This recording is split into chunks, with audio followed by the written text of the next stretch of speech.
Are you thinking about buying a condominium in Thailand? It sounds exciting, right? But beware of the hidden dangers, fake real estate agents, and fake owners. Don't let them deceive you and ruin your dream house. In this video, we are going to guide you on how to be safe for buying a condominium by yourself. Learn the red flags, understand your rights, and arm yourself with the knowledge to avoid becoming a victim. Watch until the end to safeguard your money and your mental well-being. AccomAsia, real estate, real life. In today's video, we are taking you on an intense topic. 4 things that you should know before buying a condominium in Thailand by yourself. No need a lawyer and protect yourself from the scammers. Let's say that you already have found a perfect condominium for yourself. But the first thing that you should pay close attention to is, do you have the right to purchase and own this condominium unit legally? The thing that you should know in Thailand, there are quotas set for foreigners to hold condominium ownership rights. Foreigners cannot hold more than 49% of the total area of the building, and I don't mean 49 units. In some cases, you might be deceived into buying a condominium that already reached the quota and you won't be able to claim any damages. So to be sure, you should check the quota with the jurisdiction person first whether it's available or not. Here's an example what a foreigner quota document look like. And 2 important things that you should focus on this document are: first, is this the latest version update of the document? You will need it on the day of transferring ownership at the land office. And usually, the jurisdiction person will give you this document a week before we go into the land office to doing a transfer. And the second point that you should forget, the total percentage. For this example, you will see that it's around 22%. This means if you buy a condominium that nearly 300 square meters, it will be counted just for about 1.5% of the quota. So you can relax. But if the percentage is around 45 to 48, you must be carefully considering it. But in the case of the quota is already full, it doesn't mean you should give up on owning your dream house right away. In this case, you should look for other condos that owned by foreigners. If you buy directly from a foreign owner who purchased the condo under the foreign right, not as a Thai partner or under a Thai company, then the foreign ownership rights will be transferred to you. For extra security in the sales contract, you should have a clause stating that the seller guarantees that foreigners can own the ownership rights to this unit. After checking the quota, let's move to the next concern that you should be aware of.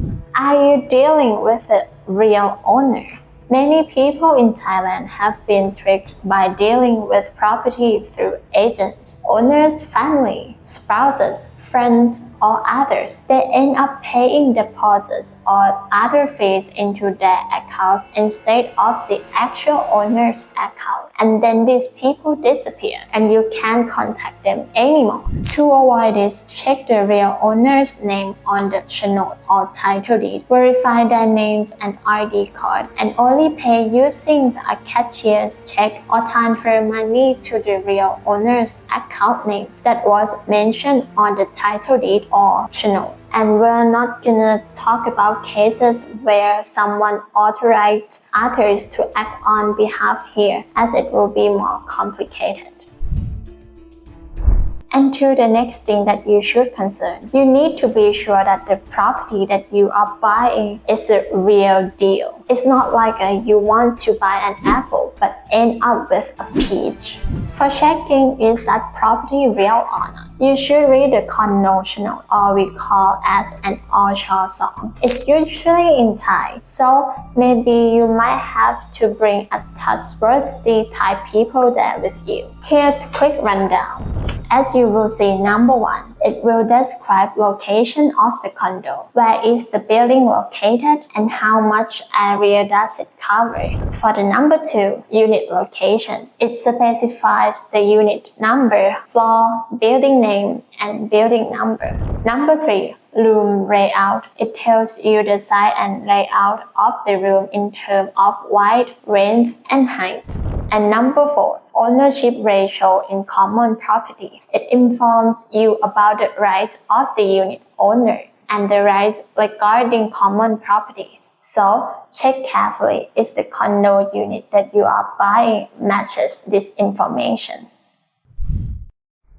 Once you have checked on the front side, it's important to check on the back side of this note. This part is like a registry index containing information about. Look at the number 1, number of the title deed pages. Number 2, land department stamp with the year indicating additional pages. Number 3, date of the transaction. Number 4, type of transaction register, such as sales, mortgage, inheritance, or change of the ownership.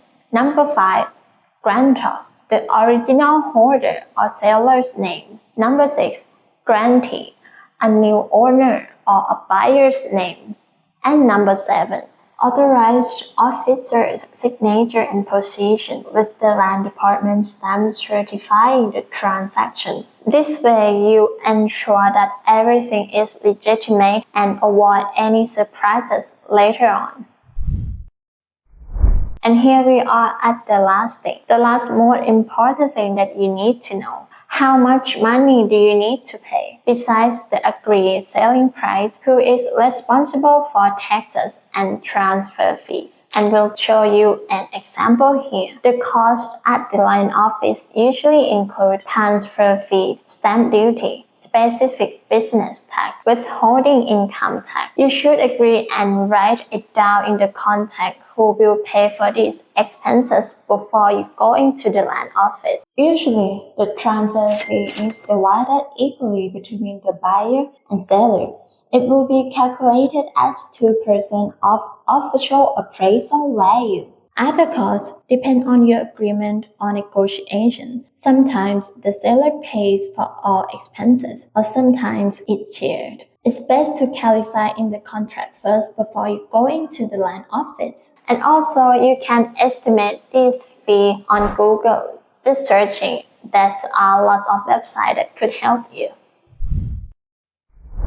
And here are 4 things that you should know before buying a condominium by yourself without hiring a lawyer, and to avoid falling victims to scammers. I will wrap up that 4 things for you real quick. First, check if the foreigner's quota is still available. Second, make sure you are dealing with a real owner. Third, verify the condo details by reading the note or title deed. And number 4, confirm all costs like taxes and fees at the land office. Agree on them together. And these are 4 things that you should know that we have shared with you today.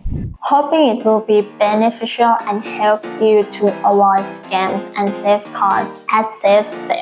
Next time we will come back with another useful video like this. If you like it and want more useful information, please don't forget to subscribe to our AccomAsia channel. And see you in the next video. Take care and goodbye guys.